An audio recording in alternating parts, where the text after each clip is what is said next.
If the palace thought that 2023 would be a quieter year after the drama and tragedy of 2022, then the release of Prince Harry's autobiography Spare has just about destroyed all hope.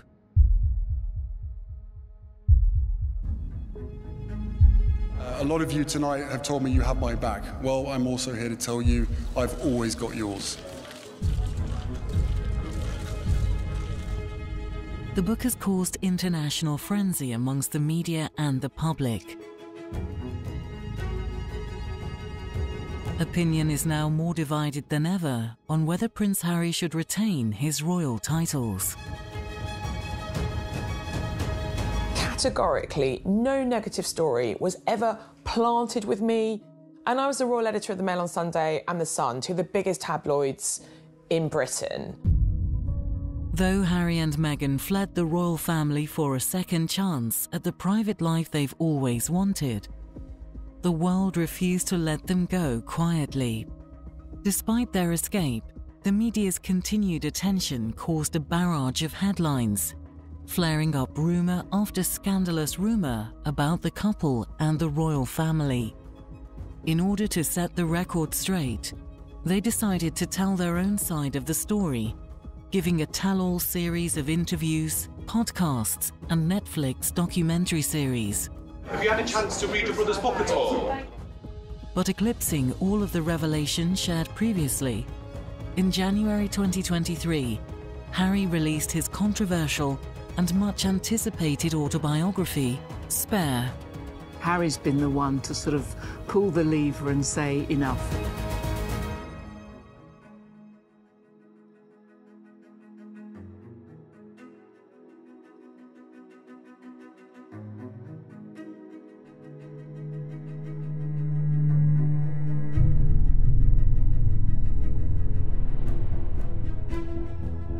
Despite their escape, the media's continued attention caused a barrage of headlines, flaring up rumour after scandalous rumour about the couple and the royal family.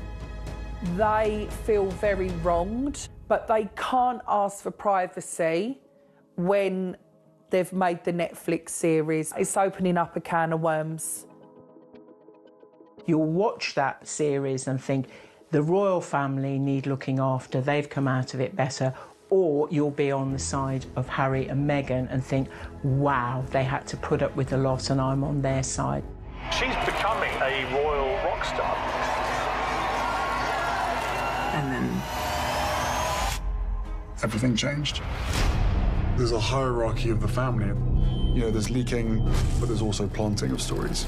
There was a war against Meghan to suit other people's agendas. It's about hatred. It's about race. It's a dirty game. I think there's a sort of sense of both disappointment and exasperation at the palace that the couple feel the need to keep going on about how miserable they were in their royal existence.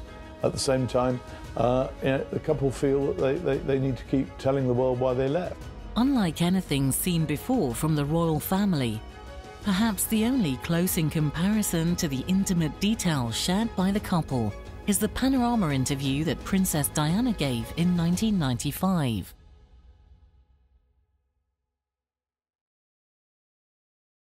To cope with your new status on your own. Do you feel that was your experience? Yes, I do, on reflection. But then here was a situation which hadn't ever happened before in history, in the sense that the media were everywhere. And here was a fairy story that everybody wanted to work. And so it was isolating, but it was also a situation where you couldn't indulge in feeling sorry for yourself. You had to either sink or swim. And you had to learn that very fast. On the 10th of January 2023, Prince Harry's autobiography Spare was released. This highly anticipated book tells his side of the story from the very beginning and delivers lurid detail about his life. However, only days before its release in the UK, a leaked copy of the book surfaced with copies going on sale early in Spain. There's been parts of it shared that shocked, surprised me, because there's things that he's talked about that royals just don't talk about. I can expect it of a celebrity, I can expect it maybe from a politician. But when it comes to royals, there's certain things and certain parts of bodies and things they don't talk about, and he's been talking about it. So it's a very frank, I suppose, and he wants people to understand what makes him tick, I think is the easiest way to explain it. Confidently sold at half price already. I think it's terrible for him to reveal his difficulties and unhappiness in public like this. I mean, maybe he thinks it helps him, but I can't see how. I think if he were truly committed to serving other people, he wouldn't be serving his interests as he is. From the leaked Spanish copy, news outlets in the UK shared that in Spare, Harry recounts how he was allegedly physically attacked by his older brother, Prince William. Going into never-heard-before detail, he describes how their relationship fell apart over Harry's relationship with Meghan, the Duchess of Sussex. In a moment of high emotion, Harry states William called Meghan difficult, rude, and abusive. Harry shared how William grabbed me by the collar, ripping my necklace, and knocked me to the floor. This account of the altercation ends with William's suggestion to keep it from Meghan, and although Harry kept it to himself, Meghan noticed the bruises on his back. He recalls she wasn't that surprised and wasn't all that angry, and instead, she was terribly sad. So the thing with the royal family is the biggest thing to them is trust. That's the be-all and end-all is trust. And once you've lost that, it's gone. And I think that will have been lost. I think that will have gone. However, Harry is still the king's son. He's only got 2 boys. I know the king loves and adores both boys equally. I witnessed that a lot on many occasions, so I know how much that love is. Just that the Queen loved him as well. And I don't think anything could change that. I really don't. I really believe that that kind of love cannot be destroyed. But from the public point of view, there is the embarrassment part and the awkwardness of that. And I think that part, a door will be closed on that part. But behind the scenes, as far as the love between a father and son, I don't know. I'd like to think that one day that's fixable. One day they can fix that. Even though the relationship in the public might never be the same again, it'd be nice to think that one day behind closed doors they can heal that part of the relationship, which I think is possible, I think. Other revelations of the book reveal that Harry killed 25 people while serving in Afghanistan and admits that he took cocaine aged 17. These claims angered the military and posed a potential risk to his US visa. I think Prince Harry's comments about Afghanistan are ill-judged and potentially harmful both to him but also to the British Army as a whole. And in the first case, I think that he's already under security threat, but specifying and spelling out so publicly that he's killed 25 Taliban, well, that's nothing to be ashamed of. In fact, it's something to be proud of. It will refocus and I think probably re-energize those people who had in the past thought of taking revenge against him for doing so. So I think that's a pretty serious implication for his personal security. Harry also recounts fond memories of his time with his mother and his late grandmother, Queen Elizabeth. He describes immensely private conversations and also mentions attending his grandfather's funeral, after which his father, King Charles III, asks William and Harry not to make his life a misery.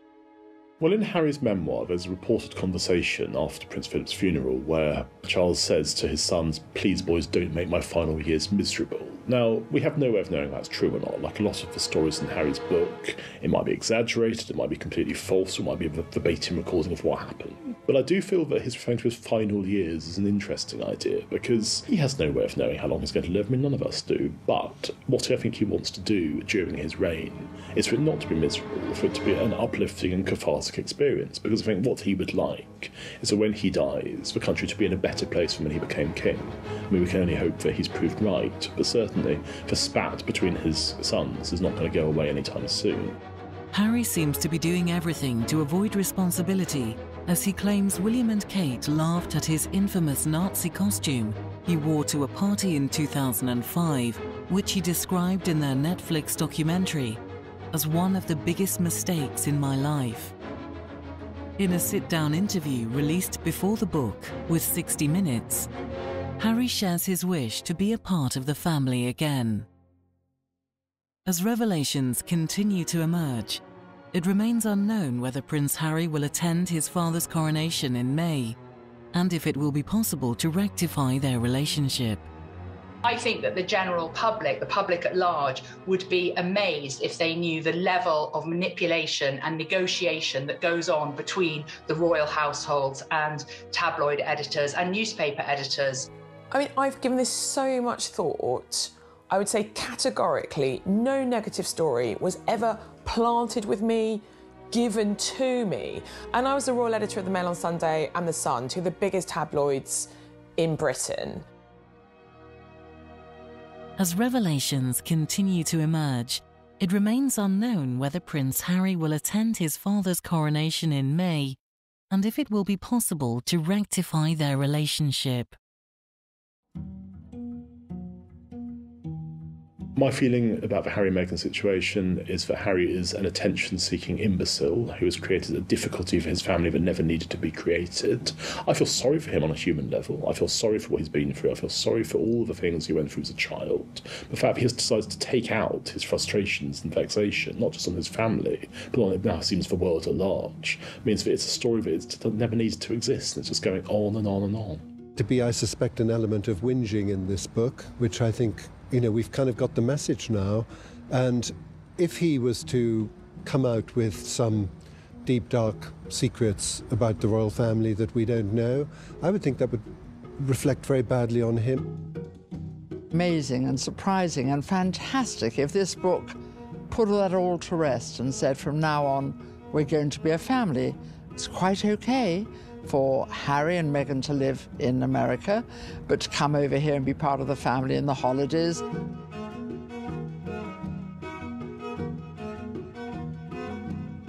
Here we see Harry reaching out emotionally, suggesting that he wants his father and his brother back. So on that level, perhaps a scope for reconciliation, but no contrition on his part.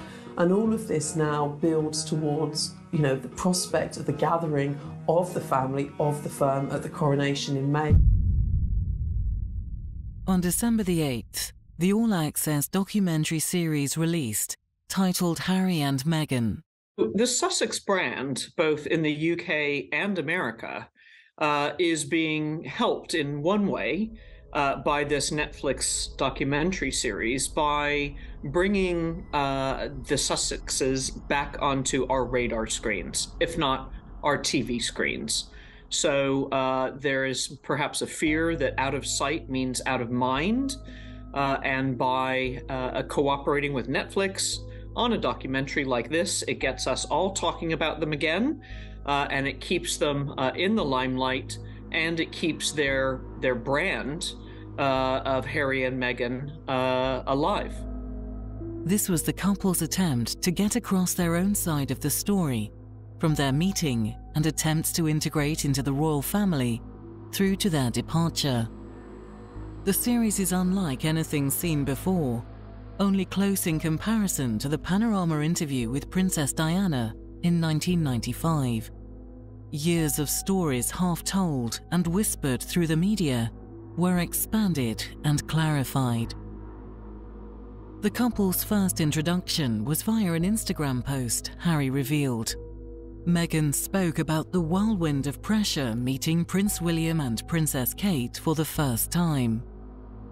Meghan even demonstrated her curtsy from the first nail-biting visit to the late Queen Elizabeth II.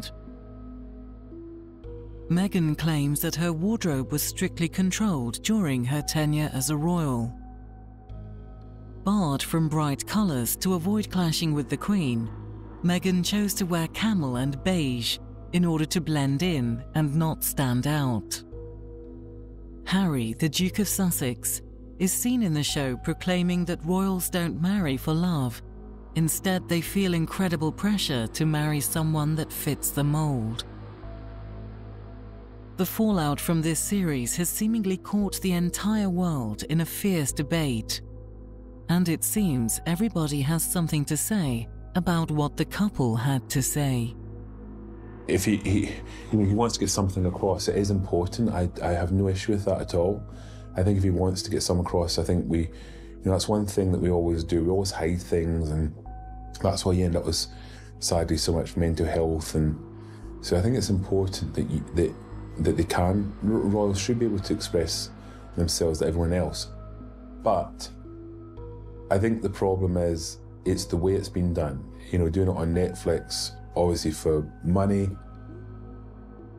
I think if he'd done it differently in other ways, for example, there was money, but it was donated to charities and that kind of thing. I'm not trying to.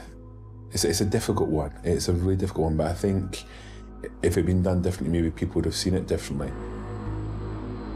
When they were growing up, William and Harry's relationship was incredibly close. The two of them really needed one another. They had, an unhappy home environment. They were, luckily they did have nannies, and they were therefore kept away from quite a lot of the acrimony that was going on between their parents. But nonetheless, children pick up on things. They're very sensitive. And it was also fortunate that they went away to boarding school, because again, that removed them from most of the nastiness that was going on. But they did rely on one another. They were very close. The two are very different characters, but they complement one another very well. And they've always had a great banter. They tease each other mercilessly, or used to. And then when their mother died, I think that brought them even closer together, because they couldn't share with anyone else what they had experienced. It wasn't, like the death of any normal parent, because with the death of a normal parent, you don't have the world grieving as well. It was almost as though their grief was being devalued by the grief of strangers. So I think it was a very difficult time for them, and during that sort of the years after Diana's death, there was a bond which was closer, arguably, than most siblings. I think the time when that bond started to fracture a bit was when Harry probably came out of the army and started going into royal work. And I think there was a little bit of, the space was quite small within their charitable world for the two brothers together. And I think Harry slightly railed at the hierarchy. Here was his brother, his mate, but who was slightly pulling rank at times because he was the senior member of the family. So I think there were one or two little niggles going on there. I suspect that when William married Kate, Harry adored Kate and Kate adored Harry, but I suspect that, as with every family, when one sibling marries, their focus turns slightly onto their new wife or husband, and then their children. And where previously their full focus had been on the sibling. So I think maybe, there were rumblings, but Harry, got on very well with them right up until, I would say, the time that he met Meghan. And I keep saying, I wonder what the end game is. And what I mean by that is, what I wonder what he wants to achieve from it. Because, you know, if we're going to be realistic, over the centuries, monarchies have never always been perfect, and there's been issues and things have gone wrong, or they've done things wrong, or whatever. And sometimes you get people that try to fight against them, including family, and it never ends well. You know, because monarchy is not just about this is where people get confused. It's not a king and queen. It's not a prince and princess. It's more. It's more than that. It's when he used the word institution or a firm, that is, or a company. That's it, and that will do everything to protect itself. I mean, goodness sake, you only have to look at King Edward VIII, who was made to abdicate, and because he loved the wrong person, and which is I'm grateful for, because otherwise we wouldn't possibly have had a queen. So, you know, history obviously is important. The way things happen is important, but what I'm trying to say is that it's not just a person. So I think if that's what he's trying to fight against, I just don't know how that's going to pan out. I don't know how it's going to work, and that's what I don't get, is what he wants to, what will be the achievement at the end of it, other than causing so much upset to him and his family and his father, his brother. That's the bit I'm confused at. I would love it if they could all sort it out somehow.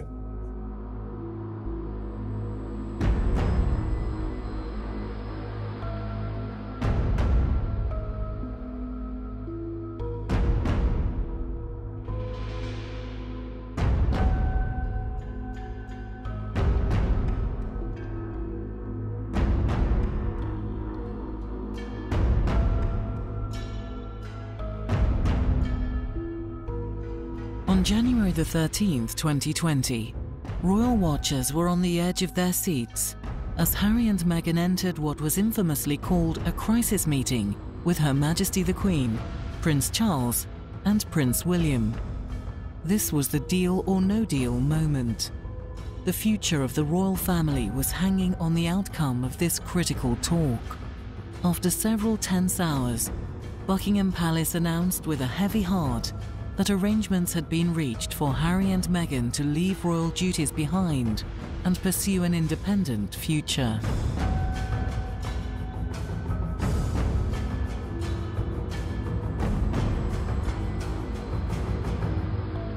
I mean, this is the real problem for the Queen and all the way through this relationship, we've seen examples of Harry trying to protect Meghan from the scrutiny. You have to remember, Meghan comes in the legacy of Princess Diana, and Harry saw the way his mother was treated by the press. And I think he's very keenly aware of how that happened and ensuring that that doesn't happen to Meghan. The decision to move away from central London to go to Frogmore Cottage and move to Windsor is very much about protecting Meghan. You know, they had just redecorated the place in Kensington. They had just done it up the way they wanted to when they announced they were actually decamping and moving to Windsor. By moving to Windsor, Harry and Meghan are hoping to preserve some semblance of normalcy for themselves and for their child. Even if you look at the birth of the new baby, whereas Kate Middleton was trotted out in hosiery and full makeup just hours after delivering her babies, Meghan said from the beginning, I won't be doing that. They didn't even announce she was in labor until after the baby was safely born.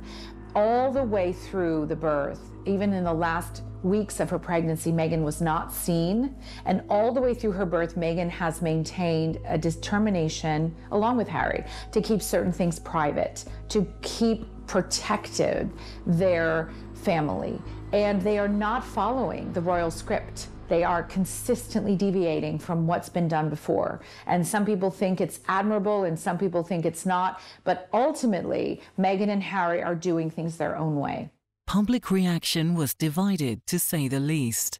While some wished the couple nothing but happiness and success, others felt resentment in abandoning crown and country. The media press of it really speaks to the culture war that's happening in this country between the older generation is outraged by Harry and Meghan's decision, and the younger generation, which is mostly supportive. I think the whole plan that Harry and Meghan have is a really problematic one, because they're talking about stepping back. Their critics would argue, about having their cake and eat it. They're talking about one day representing the Queen on a foreign tour to another country, on another day, say in North America, earning serious money with some sort of endorsement of some sort of product. The risk is that those two things aren't compatible. The risk is that their pursuit of money will tarnish the Windsor brand and tarnish the House of Windsor. There's no doubt that the reaction inside the palace was just as divided. It's definitely sad for the team at Buckingham Palace that they have a superb team there who've been fiercely loyal to them. I think the assumption would have been that there would have been possibly a core number of staff who would have been retained to run some kind of operation here for them. They've decided against that. They're severing all ties. It's a really strong signal that they are off on their own now in America and Canada. The now free couple announced a new future of financial independence, stepping back from the royal family, but insisted they would continue to support their causes and, of course, Her Majesty the Queen. They shared plans to split their time between North America and the UK. It's felt like their farewell UK tour. 5 engagements in 5 days, covering off the official, the causes that matter to them, and taking time to say thanks to their friends. But it is the event they'll attend here at Westminster Abbey that is the most significant since they've returned from Canada.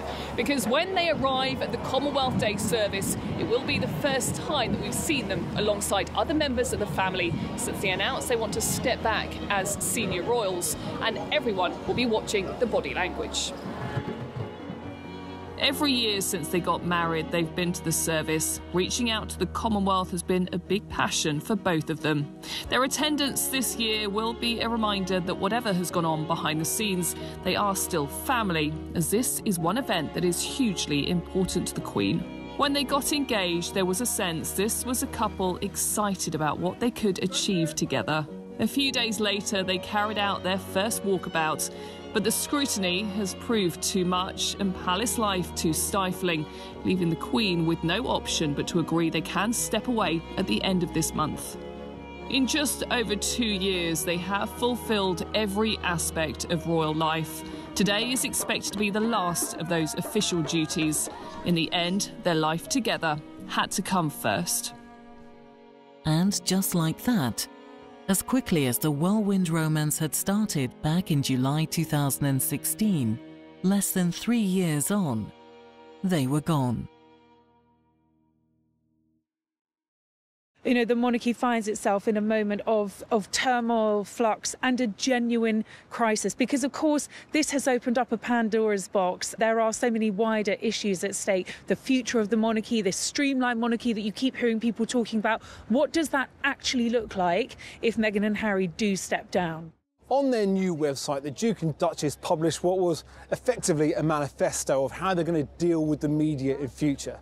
And part of it was an attack on this, and specifically British media and royal correspondents for their monopoly on royal coverage, and essentially accusing the media of making private profit from their very public lives.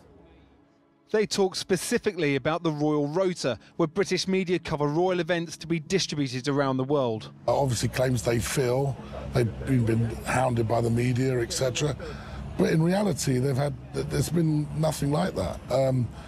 Come on, you would say that. No, the Royal Rota system works. I think it's given them an awful lot of works for it's been going since the 1950s.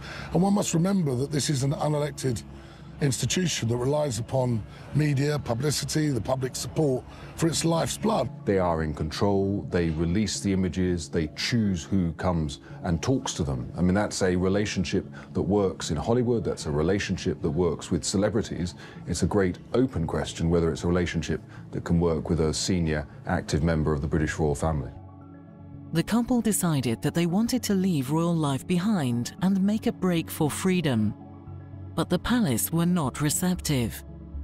Prince Harry and his wife Meghan considered the extreme measure of breaking royal protocol to contact the Queen as tensions grew in the royal family.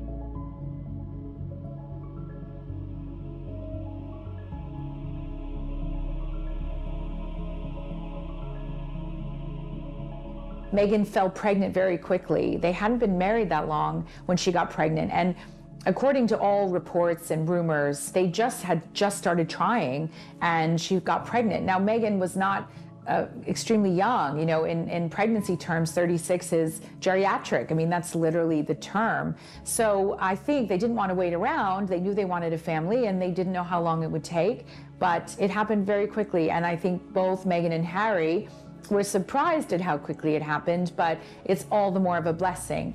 Meghan is very much a belly cupper. Every single picture we saw when she was pregnant, she was cupping that belly. Sometimes we had a double cup above and underneath the belly.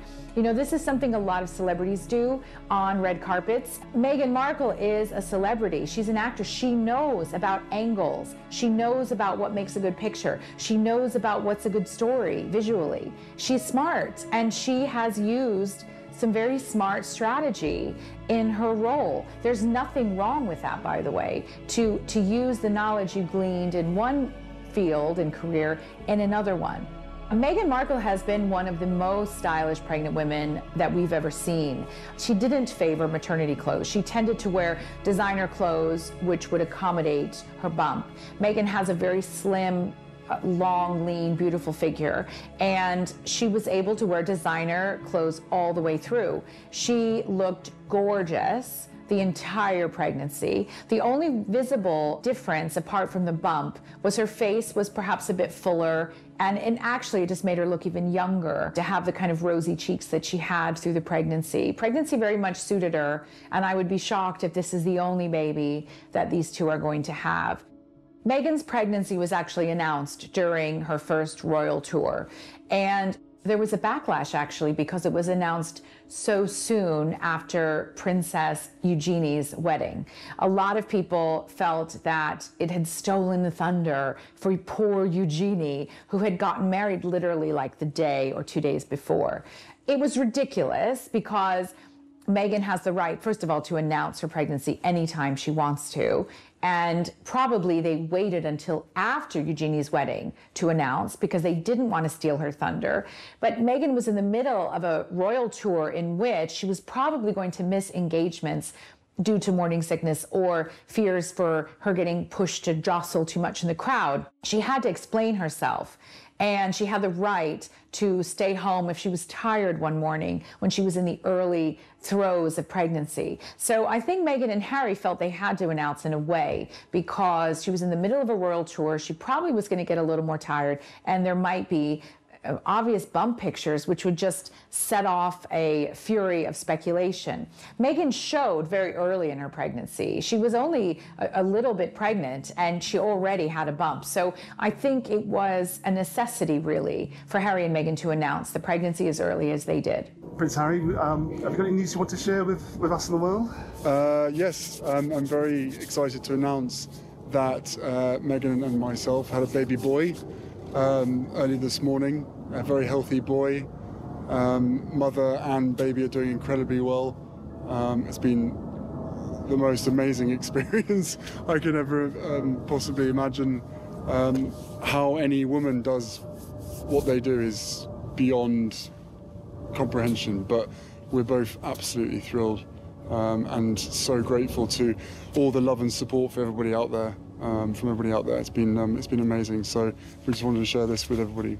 I'm so incredibly proud of my wife, and as every father and parent would ever say, you know, your baby is absolutely amazing, but this little thing is absolutely to die for. So I'm just over the moon. Meghan's baby shower was very much a baby shower for a celebrity, not a baby shower for a royal. I don't even know if Kate Middleton had a baby shower, but if she did, it was probably like in someone's house with a cup of tea and like a few finger sandwiches. This was not going to be this like amazing, over-the-top, celebrity-filled event. Meghan did her baby shower as a celebrity. It was thrown by a celebrity, Serena Williams, and it was attended by celebrities, and it looked like something celebrities would go to. Meghan unfairly really got a lot of backlash, because the truth is, how many women are involved in the planning of their own baby shower? The answer is 0. Meghan had probably nothing to do with it, knew nothing about it, except that she was supposed to show up in New York on this date. And Amal Clooney said, look, I'll give you a ride in my jet. The over-the-top extravagance of the shower has more to do with Meghan's friends than it does with Meghan herself.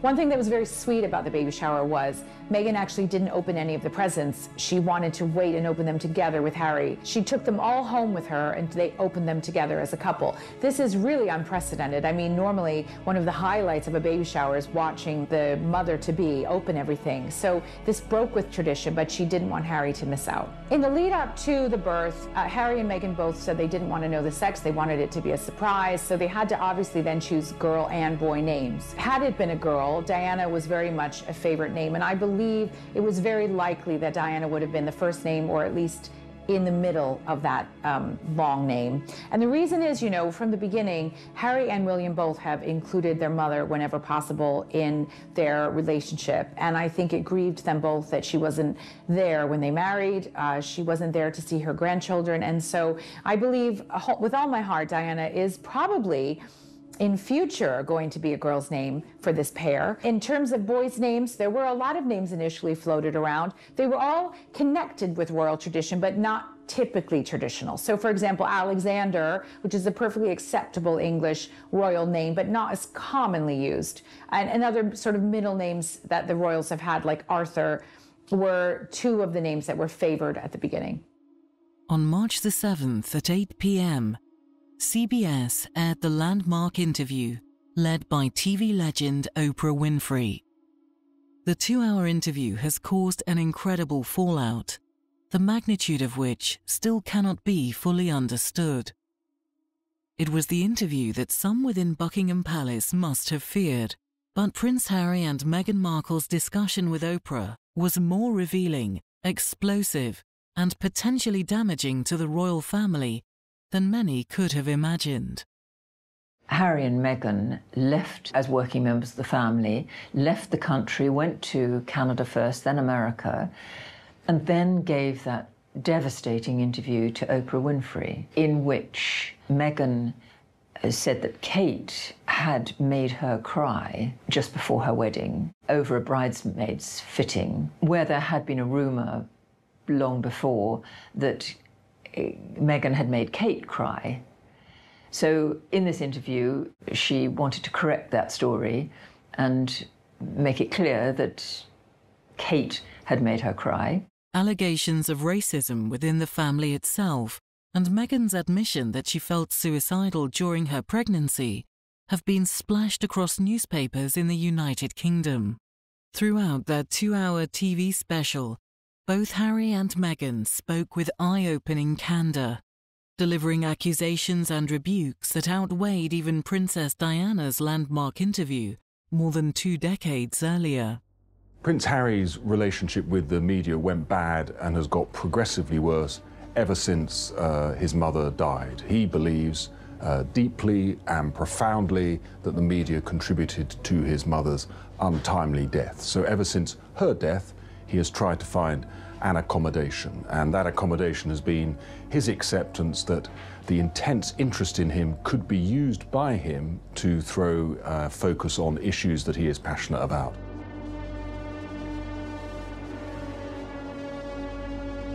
Meghan, can you tell us what it's like becoming a new mum, and tell us a little bit about baby Sussex, as we're calling him? It's magic. It's pretty amazing, and I mean, I have the 2 best guys in the world, so I'm really happy. Tell us a little bit about your son. What's he like? Is he sleeping well? Good baby? Yes, he has the sweetest temperament. He's really calm and. I don't know who he gets that from. Yeah, and he's just been the dream. So it's been a special couple days. Who does he take after? Does he look like anyone? We're still trying to figure that out. But everyone says that babies change so much over 2 weeks. We're basically sort of monitoring how the changing process happens over this next month, really. But his looks are changing every single day. Yeah. So who knows? And how you find parenting generally? What's it Is it still a special moment? Yeah, it's great. I mean, parenting is amazing. It's only been, what, 2.5 days, 3 days? Yeah.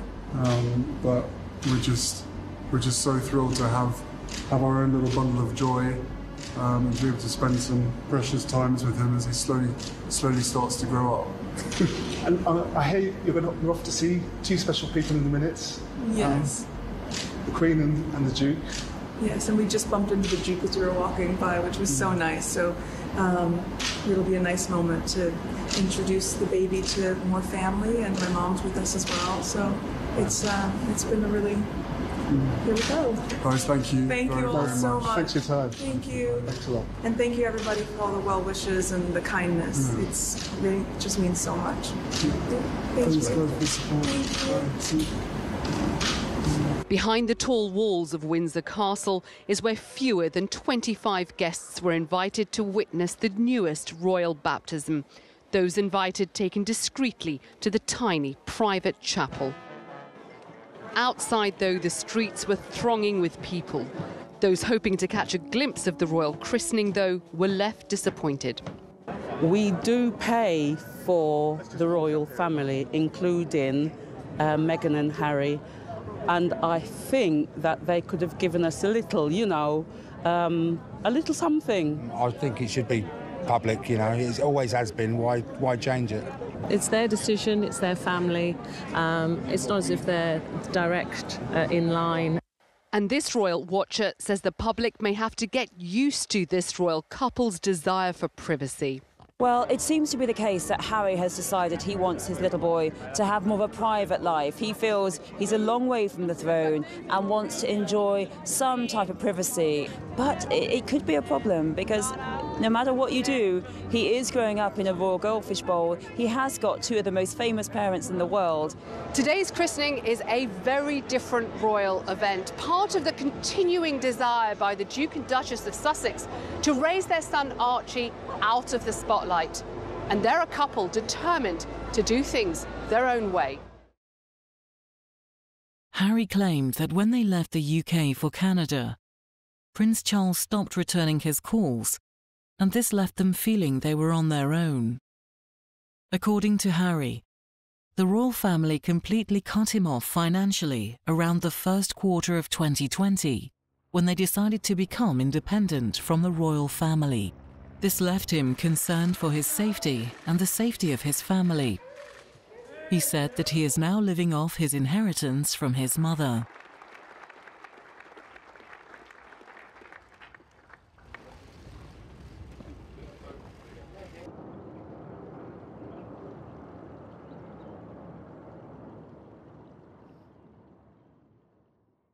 It was a terrible interview, which really did huge damage to the monarchy, to Britain as a whole, because Meghan talked about the country really being racist, and did huge damage to Harry's relationship with his father and with William. Harry also accused his father of cutting him off financially, which we now know actually wasn't true.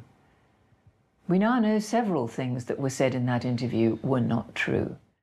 Meghan claimed that she experienced racism from certain undisclosed members of the royal family who questioned her about Archie's skin colour. They both suggested that someone in the family had made a racist remark about the colour of the baby's skin. And Harry talked about William being trapped in a lifestyle and from which he had been trapped himself and hadn't realised he was trapped until Meghan had made it clear to him.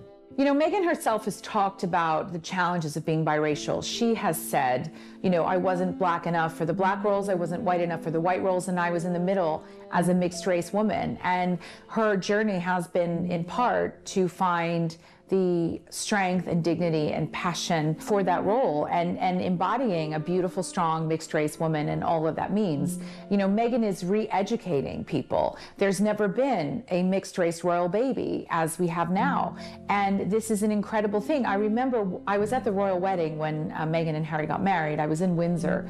And I remember there were a lot of women there who were black, with little girls, with daughters, who were celebrating celebrating this special day. And people can't have any idea what a big deal this is for there to be a black princess, for there to be a mixed race princess, because we haven't had that before. And I think that just by virtue of the fact that Meghan is who she is, inspires people, inspires young girls, inspires women, and that's a beautiful thing. The royal family cannot survive if it doesn't evolve and it reflect the world at large. And to be entirely white, it certainly does not do that. So Meghan is representing, just by virtue of the fact that she's accomplished and beautiful and smart and talented and mixed race. And it's a wonderful thing. It's great for the royal family. It's great for everyone else. Oprah went on to clarify that the couple made clear that it wasn't the Queen or Prince Philip that made these remarks. Either way, the palace released a statement addressing the alleged racism. The palace said, recollections may vary, but the matters would be addressed privately. The big royal wedding that cost £40 million and was watched by the world. Turns out it was all a performance. The couple claimed that they actually tied the knot in a secret ceremony 3 days before the big event in their backyard. Perhaps most troubling of all were Meghan's claims that she experienced real and frightening suicidal thoughts as a result of such intense tabloid scrutiny and isolation at the palace. Becoming a royal meant giving up a lot of personal luxuries and independence. There were rumours that Meghan was bullying some of the staff. Her method of working was not what they had been used to. Whether it was because she was American, whether it was because she was a movie star who treated people in a different way, it was not what had happened in the past within that royal household. And I think William, when he heard that some members of staff were being reduced to tears or not enjoying their working life, I think he got very angry, and he confronted Harry and told him what was going on, and Harry, I think, was protective of Meghan. So that is where I think the seeds of it all, of a fracture in this bond that had been so close, came from.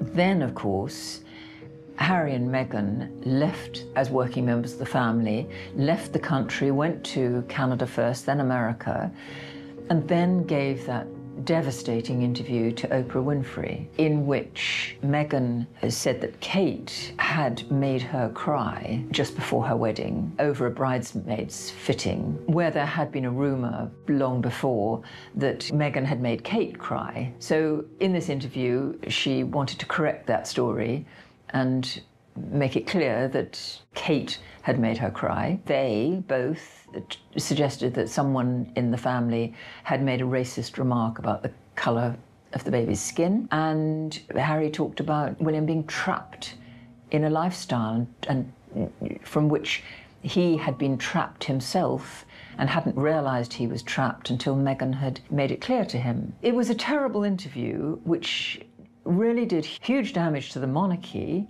to Britain as a whole, because Meghan talked about the country really being racist, and did huge, huge damage to Harry's relationship with his father and with William.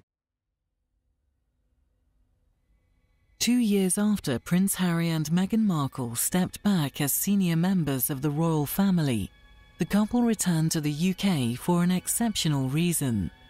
Harry and Meghan saw the Queen on a low-key visit before attending the 2022 Invictus Games in the Netherlands.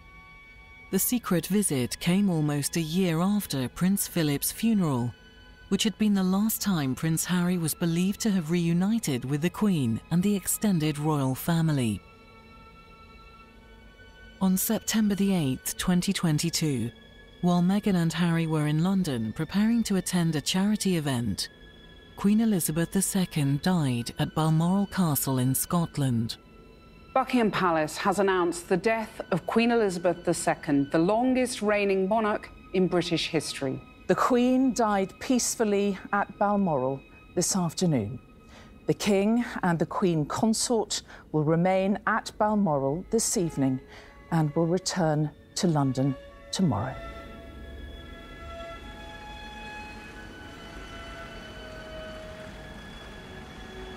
The couple chose not to attend the charity event that night, with Meghan staying in London and her husband travelling to Balmoral. On September the 10th, 2022, the new Prince and Princess of Wales, William and Catherine, were joined by the Duke and Duchess of Sussex at Windsor to view the tributes to the Queen and spent time talking to the crowds. There were mixed reactions from the people there. This was the first time since March 2020 that the two couples had been seen together. The couple then went on to attend the late Queen's funeral, with Harry marching behind the coffin along with his family. When it was finally announced that the Queen had died, there was an extraordinary outpouring of grief amongst the nation, because, you know, the majority of the Queen's subjects had never known another monarch. And it was kind of the end of an era. It wasn't just her death, it was the end of an era. It was end of the Elizabethan age as we know it.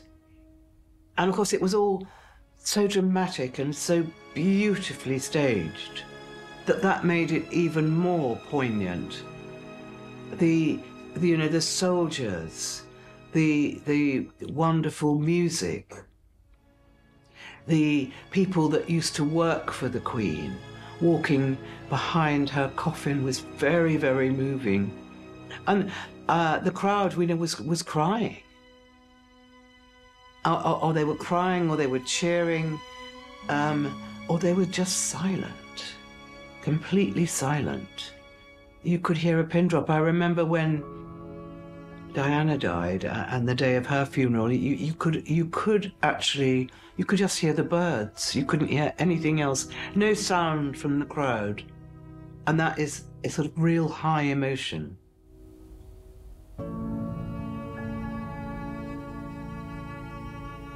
The private life away from the spotlight seems to be the impossible dream for Prince Harry. Although with a biography, documentary, and TV interviews, it seems to be Harry only has himself to blame. It seems that despite Harry and Meghan's attempt to outrun the media and start a new life in Los Angeles, that storm has caught up with them. Once again, they're on every front page and in everyone's mouths. Their attempt at privacy backfired, but their attempt to tell their side of their own story seems to have only emboldened both sides of opinion. Always the joker in the pack, Prince Harry never found it easy to fit in with the strict, tight-lipped ways of the royal family.